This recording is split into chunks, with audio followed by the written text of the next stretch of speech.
Good Monday morning, everybody. Schuyler Callihan here on Between the Eers, Mountaineers Now. Thank you for tuning in to another episode. Today, we're going to take a small little break from football. We've talked a lot about football here recently for a lot of reasons. Signing day, the bowl game, the season, transfer portal stuff.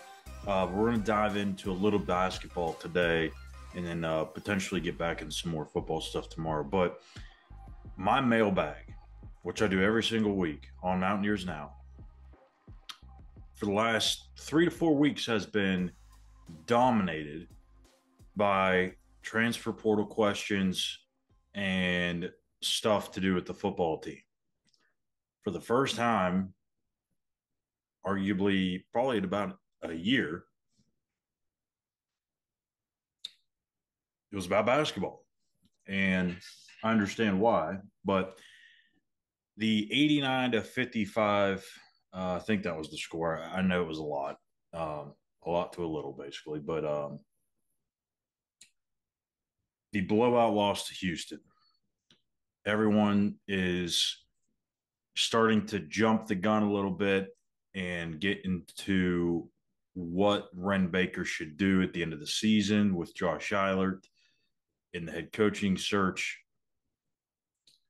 And several of the questions that I had were in regards to hiring somebody else or how quickly he'll tell Eilert, thank you, but we're moving on.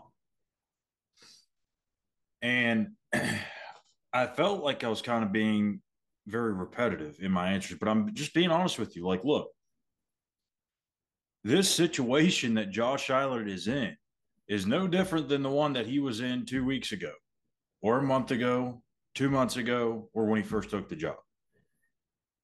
This is still a messy situation that he is having to navigate. He's still without Jesse Edwards.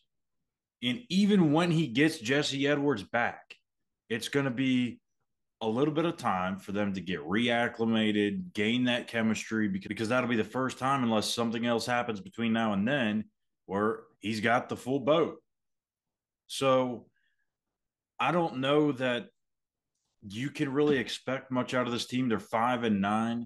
And going back into the offseason, I understood the high level talents of Kirk Risa, of Noah Farrakhan, even though we didn't think he was ever going to play, Jesse Edwards, and Raekwon Battle, but I didn't see this as a tournament team.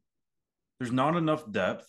There's too many new faces, and unless you're the Dukes or the Carolinas or the Kansases of the world, you're not going to have a whole lot of success when you have such a big turnover in your roster, where you just bring in five-star guys like they grow on trees. That's not the case with these guys. And that's no disrespect to Kirk Risa, Jesse Edwards, or any of these guys that they brought in. The problem is the depth, in my opinion.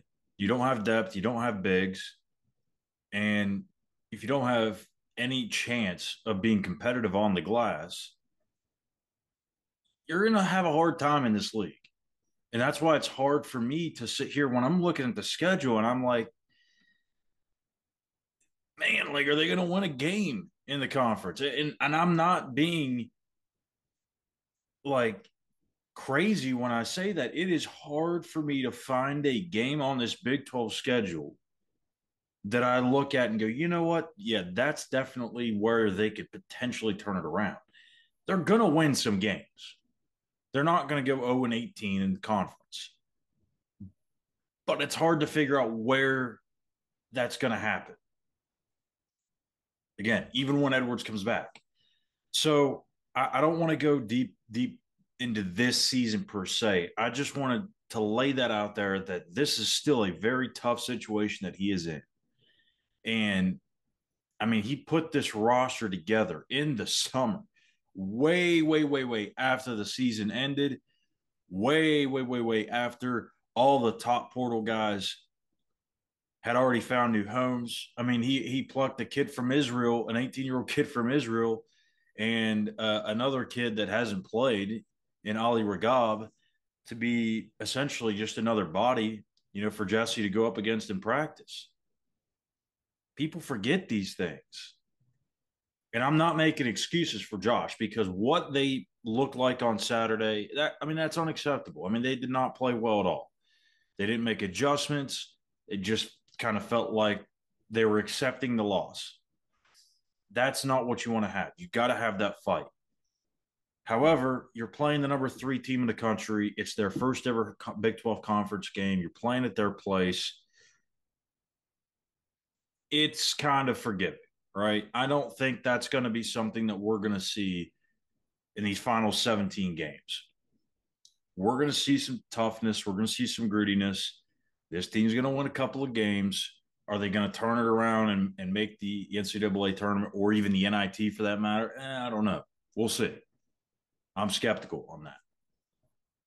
But I'm not ready to just put all the blame on Josh Eilert and say he's not a head coach. I'm not ready to say it's time for Ren to just start diving deep into his list that he's got in his drawer and start really doing a deep dive on this coaching search. That's not going to happen. Ren Baker has promised Josh Eilert since the beginning of this whole thing that he's going to be respectful to him and the process. He's going to let the season play out as he should.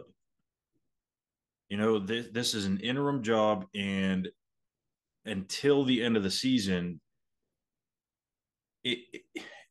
especially given the situation, it's hard for anyone to have a fair chance in this thing. So, that would be like cheating on your girlfriend, essentially. Say, yeah, we'll date for a year, but during that time, I'm going to still be swiping left and right on Tinder to see what I like. No, that's not how this thing works. You've committed to this guy for a year. You're staying with him for a year. There's a specific date in which he stops being your interim head coach. At that very date, then you can reassess things. And I understand there's going to be all these big time names out there. Dusty May at Florida Atlantic was somebody that kept popping up in my mailbag. And look, I think Dusty May's a good basketball coach. I think he's going to be a very good not power forward, talking football here, high major basketball coach at some point if he chooses to make that leap. But this is a guy that has lost to Charlotte, Florida Gulf Coast, Bryant this season. This season. It was a top 10 team that's lost to teams like that have lost 7 and 8 and 9 games. Let's slow the boat there. I don't know if Dusty May is that he probably should have took a job last year.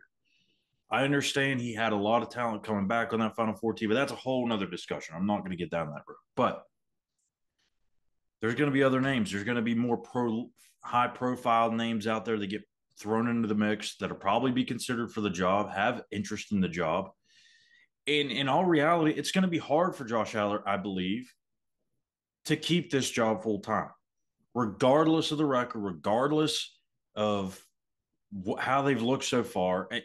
I'm not saying that Josh Eilert is unfit to be a head coach. And really, to me, this is very reminiscent of what's going on in Charlotte with the Hornets. As you know, I cover them as well. Steve Clifford came in to inherited a mess. Okay. He was the head coach in Charlotte.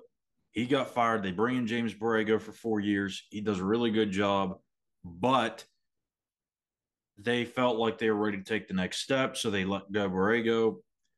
Kenny Atkinson was agreed to come in to be the head coach.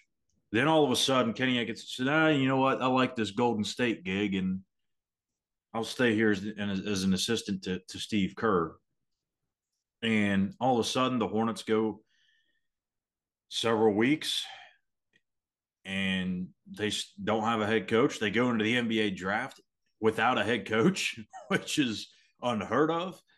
And then the Miles Bridges situation happens off the court. You bring in Clifford, you have LaMelo Ball get hurt, Cody Martin still hurt. There's so many injuries that this team goes through last year, and they just dealt with one thing after another. And it was very similar to this thing with Josh Eilert. They never had a chance to be successful last year. Fast forward to this year, and it's the same things. Maybe not quite the off the court situations, but you still have a ton of injuries still with LaMelo Ball, other guys that are very important to that lineup. And again, it's Clifford's in the last year of his guaranteed contract. He's got 2 years guaranteed, a third-year club option with new ownership in. It's like, I find it hard to imagine. I find it hard that he's going to get that club option for that third year, and it's kind of unfair because really hasn't had a chance. He hasn't had a healthy roster. He hasn't had a good situation. Go to Josh Eilert. It's kind of the same thing, right? He doesn't have a healthy roster for the most part of the beginning part of the season where they're playing these non-conference bye games. And there's off the court situations happening. There's injuries. There's all this drama that comes on. And it's kind of unfair, but you have a new AD, similar to the situation in Charlotte when you have new ownership. And he's probably going to want his guy. He's going to want to go in a direction where he knows somebody from his past connections or somebody that he feels that can take this thing to the next level or get them back on track where you're not running another trial run on a young head coach who may or may not be ready for this type of a job. It's a hard situation to be in for Josh Eilert. But again, I will say Josh Eilert will get his opportunity to be the head coach full time at the end of the season. He will get an interview, assuming he still wants one, which I'm assuming that is the case. So don't just write him off as he's gone after the end of this year. They're moving in another direction. They're going to go get Dusty May. They're going to go get Steve Forbes. They're going to go get whoever. That's probably the direction they're going in. So don't get me wrong there. Don't read me in the wrong way here. I do think they'll probably end up going with an outside coach. But Josh Eilert will get his chance at Ren Baker's desk to make his pitch. And I mean, again, regardless of the record, he has gone through literally anything imaginable and then some. So I think the way he's handled everything, the way the team still plays outside of Saturday, they're playing hard. They seem to be playing not necessarily for him, but they're playing hard for him. They're playing together. It's a hard situation. I feel for Josh, but he's got 17 games to prove that he can be the guy. He doesn't have to go 8-9. He doesn't have to go 7-10 to prove, okay, I'm the guy, but they've got to show some signs of progress. And I think it's way too early to write him off. Again, even though I think they'll go in a different direction, it's one game at the beginning of January at Houston, one of the top teams in the country that could win the national championship. You got blown out by 30. It's going to happen. It's going to happen to a lot of people. So just relax a little bit. Give this guy his chance because he's not getting much of one naturally. So anyways, let me know your thoughts in the comment section on YouTube at Mountaineers Now. Hit that subscribe button. Give us a like as well. Follow us on X at Mountaineers Now as well. And we'll be back for maybe some more football talk tomorrow here on the show. Make sure you tune in, and we'll see you guys then. Thank you, and have a good Monday. Take care.